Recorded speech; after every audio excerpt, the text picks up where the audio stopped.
Good days mga katips.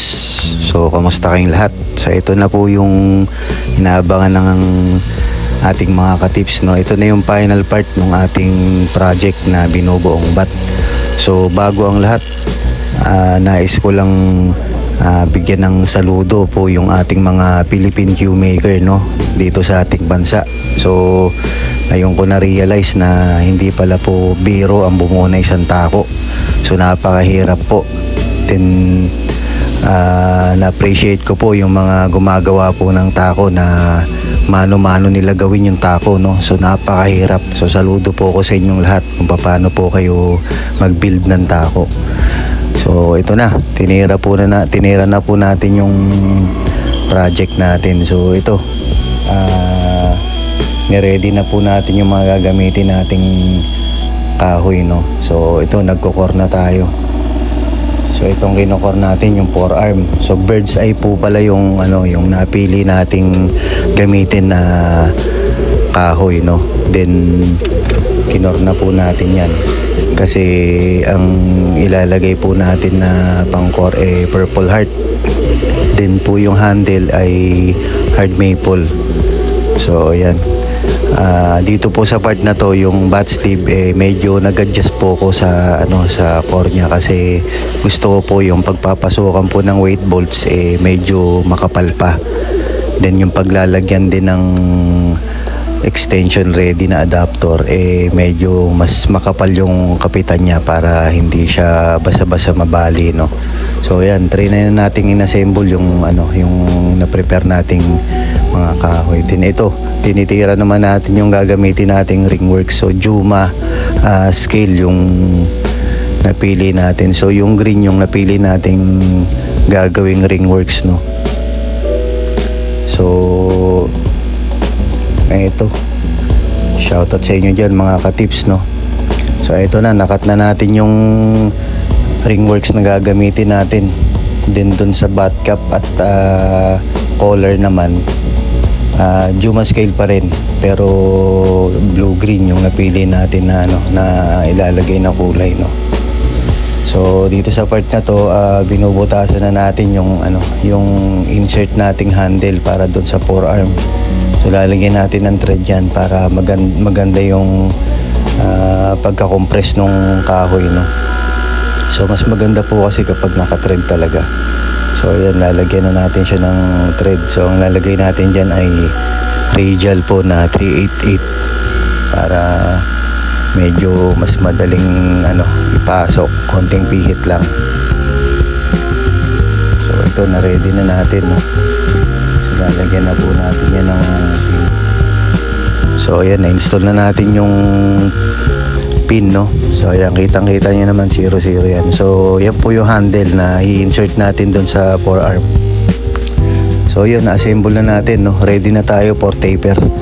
So iti-taper na po natin tong na-assemble nating kahoy. So yan, sineset up ko na po dyan yung tamang taper ng bat. So ang standard po talaga niyan, ang collar po niyan ay 21.5. Then po yung sa may bandang bat niya, ang diameter naman po niyan ay 31.5 po. So dito medyo magliles ka po ng halos 1 mm para po dun sa top coat, kasi top coat po pa to So dapat meron kang leeway para doon sa top coat. So ito, nakata natin yung yung kahoy. So ito na yung pinaka-taper niya, no. So naman natin siya ngayon, sa sanding naman natin siya ng pinong-pino para maganda yung kakapitan ng So ito, natin siya, nilagyan na natin siya ng sanding sealer para hindi sumipsip yung top coat pag in-apply na natin. So ito, dito sa part na to ay na natin siya, nalagyan na natin siya ng top coat, no. So dito naman sa part na to, ginawa na natin yung yung pinaka-pin niya. So ang nilagay pa rin natin ay 388 na radial pin, no. So dapat sentrado yung pin para pag kinabit mo yung shaft, madali na lang siyang i-align. So dito sa part na to na wet sanding ko na yung yung in-apply nating top coat, no. So kitang-kita nyo naman, buhay na yung pinaka niya, yung top coat niya, hindi pa natin nababapping yan. So ito na yung finish ng natin, yung finish ng top coat natin. So makintab na. So na-wax na rin natin yan. So next natin yung kanyang leather grip. So installan na natin to ng leather grip, mga katips. So ayan, kitang-kita nyo, napakaganda, glossy. Buhay na buhay yung birds eye na kahoy. Tapos yung ating mga install na Juma scale, ang ganda rin. So unique po itong plain lang po siya, pero medyo unique siya kasi dito sa atin bihira pa lang po ang gumawa ng ganitong design. So ito, in-install na natin yung leather grip na ilalagay natin. So napili po natin na wrap ay elephant ear. So ayan, yung kulay po ay medyo dark green para medyo hindi po lumayo dun sa kulay ng ng install nating mga ringworks. So ayan, na-install na natin. So next naman po natin yung weight bolt. So kailangan po natin siyang lagyan ng weight bolts kasi para bumalansi po lalo yung timbang ng bat para magka-power po siya, no? So install natin siya ng weight bolts, then yung extension ready.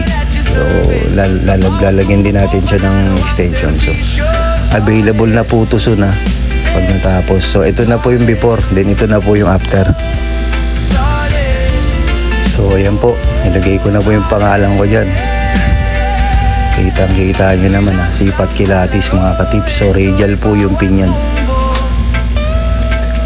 So ayan masayang-masaya tayo, mga katips, kasi nung nagsisimula po tayong pag-repair ng mga tako, ang pinaka-goal ko talaga is bumuo po ng tako talaga, no? So ito na po yun, ito na po yung simula. So PM lang po sa may mga gusto mag-inquire dito sa bat na to. So pwede nyo pong bilhin siya ng solo, pwede rin po na kasama yung shop ko ng mga Papol Hybrid. Then may extension na po yan. So PM nyo lang po kung interesado po kayo dito. So hindi po to basa-basa ginawa. Medyo halos isang linggo po itong tinira kasi putol-putol po yung pagkakagawa, kasi gusto ko po detalyado, tsaka gusto ko po hindi na ako uulit-ulit kasi sayang naman po yung pagod tsaka yung materyales na ginamit kung hindi natin pupuliduhin yung pagkakagawa. So ayan po, pilatisin nyo na. So yung shaft po niyan is yung Mang Papol Hybrid shaft. So dapat meron siyang wood shaft, pero mas prepared ko po itong carbon shaft kasi mas maganda po yung patama. So yun, salamat mga katips sa pagsubaybay sa ating project. Mabuhay po lahat ng mga Q-maker sa Pinas. Salamat. Then tangkilikin po natin tsaka suportahan po sana natin yung mga gawa ng mga Pinoy. So yun lang, salamat mga katips, thank you.